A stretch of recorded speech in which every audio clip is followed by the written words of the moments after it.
الواحد مش عارف يبدأ الكلام منين ولا يقول ايه في الأول.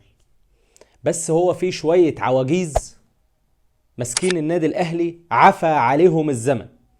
من أول الفاشل الضعيف محمود الضعيف اللي فعلا فاشل فاشل وإدارته فاشلة بكل ما تحمله الكلمة من معنى.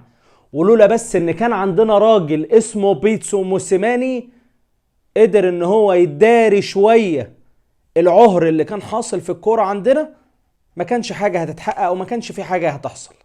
موسيماني اللي جاب لك بطولتين افريقيا ورا بعض وكان وصيف التالتة وما خدهاش بسبب ضعفك انت وفشلك وفشل مجلس ادارتك. مجلس ادارتك هو اللي يتحمل المسؤولية. محمود الخطيب الكابتن الكبير هو يعني الكورة اللي كان بيلعبها زمان هي دي الحاجة اللي انت بتعرف تعملها، لكن كإداريا ده مش مكانك. مش عيب، مش عيب ان احنا نعترف ومش عيب ان احنا نقول ان احنا مش قد المسؤولية، فده مش مكانك لان انت ادارتك هشة وضعيفة. ما تقولوش مش يعني مش عايز نغمة بقى الكلام اللي هو ايه، احنا اصل الاهلي ما بيعرفش يلعب الساعة 3 العصر، اصل احنا مش متعودين على اللعب في الاوقات دي. خلاص بقى بقالنا 20 سنة في النغمة دي، ما عندناش غير الشماعة دي. شوف يا عم سان داونز عملت ايه. سان داونز دي الفرقة اللي لسه طالعة، سان داونز دي اللي ما بقالهاش كتير قوي. شوف سان داونز انت في كل مرة قدامها بتبقى عامل ازاي. 5 اهداف، 5 مقابل هدفين، 5 للمرة التانية، 5 للمرة التانية، وانت ما بتتعلمش من غلطاتك. مش عيب ان انت تغلط، كل العيب ان انت ما تعرفش انت غلطت في ايه وتمسكه وتفصصه واحدة واحدة. انت عايش دايما على امل الماضي وعلى التاريخ وعلى كلام الماضي اللي انت دلوقتي خايف عليه، او جمهور النادي الاهلي اللي خايف عليه. انت عايش بتقول لي احنا ابطال القاره والاهلي فوق الجميع. لا، الاهلي بقى بيخسر من الجميع ويتهان من الجميع وادارته الفاشله الضعيفه الهشه اللي ما بتعرفش تجيب حقوقه. فالنادي الاهلي اي حد بقى بيتطاول عليه وبيهزق فيه. ليه؟ عشان بقى مستباح للجميع. لعيبه فاضيه، اللعيبه الفاضيه دي اللي مع كولر دلوقتي هي دي نفس اللعيبه اللي كانت مع موسيماني. ايه اللي حصل؟ ايه الاختلاف الجوهري اللي حصل؟ ال5 دي جت بسبب بخل وضعف الإدارة، بسبب مجاملة العواجيز، بسبب دفع فواتير، تعتيم على الصفقات الفاشلة، اسكواد ضعيف كل مرة. بقالنا 3 سنين مش عارفين لجنة التخطيط دي بتعمل ايه، لجنة الكرة والتخطيط في النادي الأهلي بيعملوا ايه. محسن صالح اللي بيقول يا سعده يا هناه اللي يدرب النادي الأهلي ده يوم مناه.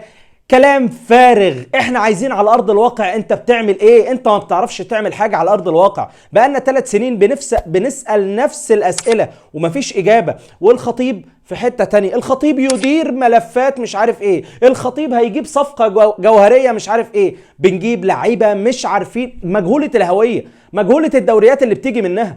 الكرة في افريقيا كلها اتطورت.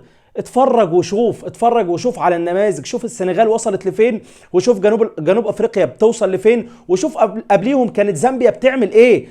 في ناس كتيرة قوي بدأت تتطور واحنا محلنا سر، واحنا نفس الكورة بتاعتنا اخرنا بس نفضل نحفل على بعض. ادى الاهلي وادى الزمالك، 2 أسوأ من بعض. 2 عايز اقول لك دلوقتي ان هم في احتمالية 90% اساسا ما يصعدوش من دوري المجموعات، من دور المجموعات. دور المجموعات في بطولة دوري ابطال افريقيا. يبقى انت اساسا ما انتش موجود في افريقيا، يبقى الخلل عندك انت وعند المنظومة بتاعتك. بس خلينا نتكلم على النادي الاهلي بس.